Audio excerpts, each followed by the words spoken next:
안녕하십니까. 목요일 아침 여수 MBC 뉴스투데이입니다. 여수의 정치권이 공공의료 환경 개선을 위한 전략에 제각각 엇갈린 방안을 제시하고 있습니다. 지역 내 혼란만 커지고 있는데요. 최근 범시민적 기구 구성을 통한 공론화의 과정이 필요하다는 지적이 제기돼 설득력을 얻고 있습니다. 김주희 기자가 보도합니다. 최근 개최된 여수시 갑 더불어민주당 추철현 국회의원의 신년 기자회견. 주 의원은 이 자리에서 전남지역 의대 유치와는 별개로 여수 국동 캠퍼스 부지에 대학병원급 의료기관을 설립하자는 기존 입장을 재확인했습니다. 그러면서 그 근거로 정부가 지난 2005년 전남대와 여수대 통합 당시 대학병원급 의료기관을 여수에 설치 운영한다는 내용의 통합 양해각서를 제시했습니다. 앞서 여수시 을 더불어민주당 김혜재 의원은 신년 기자회견에서 순천의 국립의대 유치에 힘을 모으고 덧붙여 여수의 국립대학병원을 공양의 국립간호대학을 설립함으로써 전남 동부권의 의료 인프라를 강화하자고 제안했습니다. 여수의 두 국회의원들이 공공의료기관 유치를 두고 극명한 온도차를 보이면서 지역 내 혼란이 가중되고 있는 가운데 지역 시민사회가 공공의료 환경 개선을 위한 범시민적 기구를 구성해 열린 논의의 장을 마련하자고 제안했습니다. 여기에는 지역 정치권도 소모적인 자기 입장만 반복하지 말고 하나의 방향성을 찾아가는데 적극적으로 참여해야 할 것이라고 강조했습니다. 그러니까 협의체 또는 유치위원회를 좀 구성해서 운영하는 방안이 필요할 것 같고요. 지역 정치권에서도 각자의 그런 이해관계 중심으로 논의를 할 것이 아니라 정말 지역사회의 이익을 위해서 함께 좀 협력하고 또 함께 돕는 그런 기능들이 좀 필요할 것 같습니다. 그동안 시민들의 건강을 책임져야 할 여수시의 방임도 무책임하다며 향후 논의의 장에 주도적으로 참여해 줄 것도 요구했습니다. 특히나 공공의료기관과 운영과 관련해서 그것을 지원하고 운영에 책임을 져야 되는 주체는 여수시입니다. 그렇기 때문에 여수시가 우리가 어떤 방안들을 가지고 그것을 유치를 할 것인지 또는 그 기능을 확충할 것인지에 대한 명확한 입장 정리들이 필요한 거죠. 300병상 이상 종합병원의 인구 1000명당 의사 수는 0.47명.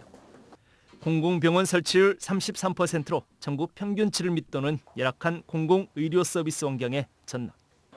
특히 이 가운데 화학산단이 밀집한 여수는 응급의료체계 구축을 통한 공공의료 서비스의 확대가 시급하고 절실하지만 아직 하나의 방향성조차 설정하지 못하고 있습니다.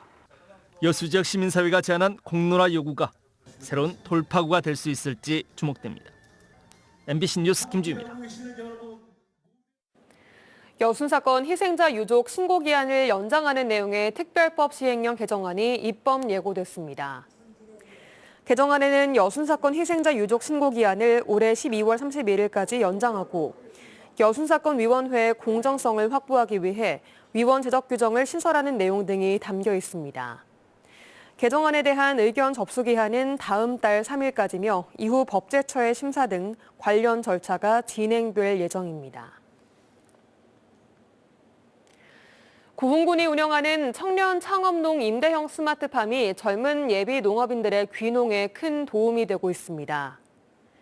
구흥군은 지난해 준공된 스마트팜 혁신밸리가 농촌 현대화와 경쟁력 향상의 대안으로 부상하고 있으며 현재 한계동인 청년 임대형 스마트팜에서 일기 수료생 11명이 수확한 250여 톤의 토마토를 서울과 경기 지역에 납품하고 있다고 밝혔습니다.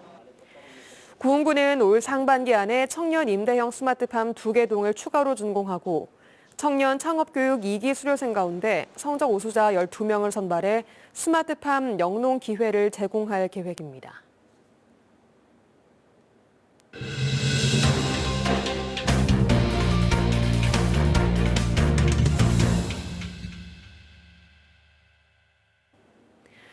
학생 수가 줄면서 신도시와 농어촌 지역 학교 간 학생 수 빈익빈 부익부 현상이 심화되고 있습니다. 여수 웅천지구와 같은 신도심은 학생 쏠림 현상이 심한 반면 섬 지역의 학교는 폐교 위기에 내몰리고 있는데요. 이를 해결하기 위해 학교를 신도심으로 이전하자는 논의가 이루어지고 있습니다. 김단비 기자입니다. 2015년에 설립된 여수시 웅천중학교입니다. 한 학급당 평균 학생 수는 30명, 교육부의 과밀학급 기준을 넘었습니다. 아파트 10,000세대 이상이 밀집된 신도심의 유일한 중학교다 보니 학생이 집중되고 있습니다. 진학 희망자가 입학 정원을 초과하는 일도 해마다 되풀이되고 있는데 올해에만 90여 명의 학생이 최대 30분 거리의 다른 학교로 배정을 받았습니다.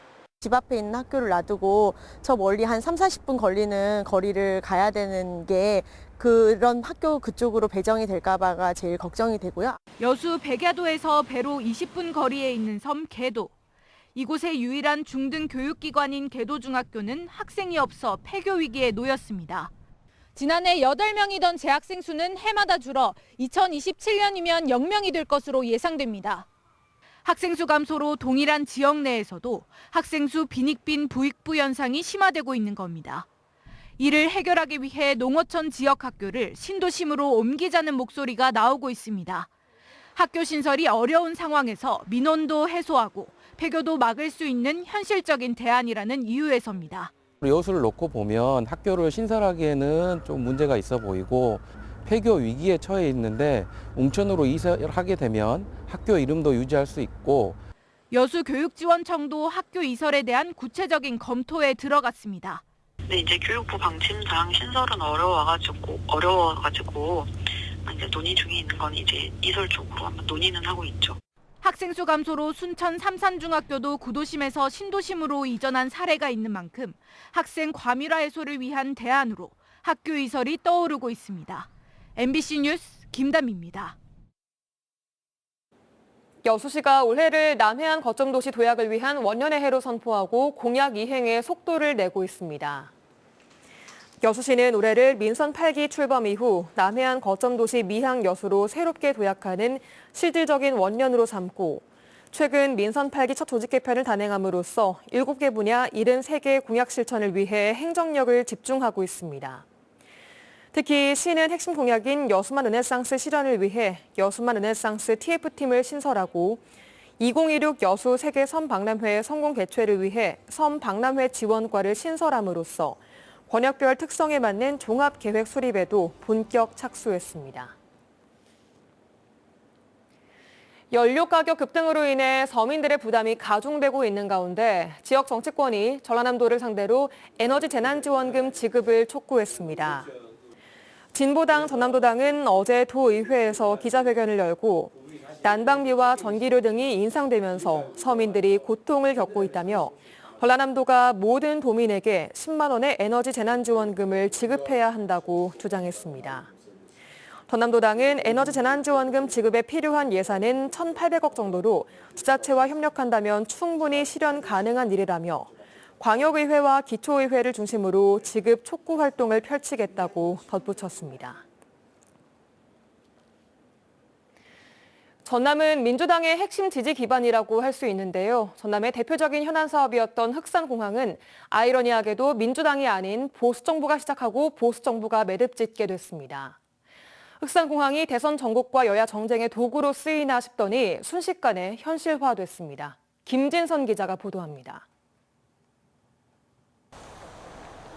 국민의힘 이준석 전 대표는 제20대 대통령 선거를 한 달 앞두고 광주 전남 곳곳을 돌며 호남 민심을 집중 공략했습니다. 보수정당 대표로서는 17년 만에 신안군을 직접 찾아 흑산공항 건설 사업에 조속한 지원을 약속했었습니다. 울릉공항 같은 경우에는 바다를 메워가지고 지금 공항을 짓는데 그것보다 흑산공항이 지금 전문가들 말에 따르면 난이도가 훨씬 덜한 그런 사업인데도 불구하고 지금 진척이 되지 않는 것은 상당히 안타깝다 이렇게 저는 보고 있습니다. 흑산공항은 지난 2011년 이명박 정부 시절 처음 정부가 거론한 사업입니다. 이명박 정부에서 국립공원에 소형 공항을 만들 수 있는 근거까지는 마련했습니다. 하지만 박근혜 정부 시절 국립공원 계획 변경이 보류되면서 위기가 찾아왔고 문재인 정부 시절 내내 국립공원위원회 문턱을 넘지 못했습니다. 교통 이동 수단을 원활하게 하는 그런 사업이기 때문에 어느 정권에서 했느냐가 저는 그렇고 중요한 것은 아니라고 생각하기 때문에 이 사업은 반드시 문재인 정부에서 추진이 돼야 한다는 그런 생각을 갖고 있습니다. 문재인 대통령의 대선 공약에도 포함됐고 민주당의 최대 지지 기반인 전남의 현안 사업인데도 흑산공항은 진척을 보지 못하다 결국 윤석열 정부에서 실타래가 풀리게 됐습니다. 민주당 집권 시절 답보 상태였던 현안을 보수 정권이 일사천리로 매듭지으면서 민주당 중심의 전남 정치권은 머쓱하게 됐습니다. MBC 뉴스 김진선입니다. 박지원 전 국정원장이 광주를 찾아 윤석열 정권 출범 이후 대한민국이 총체적인 위기에 놓였다며 호남의 역할을 강조했습니다. 그러면서 내년 총선 출마에 대해서는 신중한 입장을 나타냈습니다. 송정근 기자입니다. 박지원 전 국정원장은 윤석열 정권에 대한 비판으로 말문을 열었습니다. 민주주의와 민생경제, 외교 등에서 실패를 거듭하고 있지만 대통령이 할 일은 하지 않고 야당 탄압과 검찰공화국을 만드는 데에만 열중하고 있다고 지적했습니다. 그러면서 윤 대통령의 실정에도 불구하고 반등하지 못하고 있는 민주당도 문제가 있다며 반대를 위한 반대가 아닌 김대중의 실사구시 민주당으로 가야 한다고 민주당에게도 쓴소리를 했습니다. 잘하는 것은 협력하고 발목만 잡지 말고 또 못하는 것은 지적하면서 싸우면서 일하면서 싸우는 그런 실사구시 정당이 됐으면 좋겠다. 호남의 역할도 강조했습니다. 호남이 없었다면 지금의 대한민국도 없었다며 위기에 놓여 있는 대한민국을 위해 호남이 일어설 때라고 설명했습니다. 특히 강기정 광주시장과 김용록 전남지사가 잘해야 내년 총선에서 민주당이 승리한다며 자치단체장들의 역할을 당부했습니다. 우리 시민이나 도민들은 앞산을 보고 살지 멀리 있는 산은 보이지 않습니다. 그래서 그분들이 좀 잘해 주셔야 내년 총선에도 민주당이 승리할 수 있다. 검찰이 진행하고 있는 이재명 당대표에 대한 수사에 대해서는 검찰이 직접적인 증거도 제시하지 못하면서 이재명만 잡으려고 한다며 국민의 지지를 받지 못하면 오히려 검찰에 역풍이 불 것이라고 진단했습니다. 한편 최근 거론되고 있는 총선 출마 가능성에 대해서는 현역 정치로 돌아가겠다는 결심은 하지 않았다면서도 다만 정치는 생물이기 때문에 좀 더 지켜봐야 한다고 입장을 밝혔습니다. MBC 뉴스 송정근입니다. 지난해부터 부당해고 논란을 겪어오던 순천만 자벌드의 노사가 진통 끝에 어제 협상을 타결했습니다. 순천시는 협상 타결에 따라 근로자 모두가 자벌드로 복귀할 예정이며 오는 6일부터는 순천만 자벌드가 정상 운영된다고 밝혔습니다. 노동자들은 지난해부터 자벌드 위탁 운영사로부터 부당해고를 당했다고 주장해왔고 얼마 전 전남지방노동위원회는 운영사의 해고가 부당하다고 판결한 바 있습니다. 경실련은 보건복지부가 필수 의료 지원 대책을 내놓은 것에 대해 의사 특혜라며 의대 정원 확대를 재차 요구했습니다. 경실련은 보건복지부가 중증 응급 분야와 분만 소아 진료 중심의 필수 의료 대책을 발표한 것은 부족한 의사를 실질적으로 확보할 대책이 제외된 땜질 대책이라고 비판했습니다. 또 공공의대 신설과 의대 정원을 최소 1,000명 확대하는 것이 실효적인 대책이라고 주장했습니다. 광양시와 광양시의회 광양보건대가 대학 정상화를 위해 공동 대응하기로 했습니다. 광양시와 광양시의회는 광양보건대와 상생협력을 위한 업무 협약을 맺고 학생 충원과 지역대학 규제 완화 등에 힘을 보태기로 했습니다. 광양보건대도 대학 정상화를 위한 구조조정을 시행하고 지역 인재 양성을 위해 행정기관과 협력 사업을 추진할 계획입니다.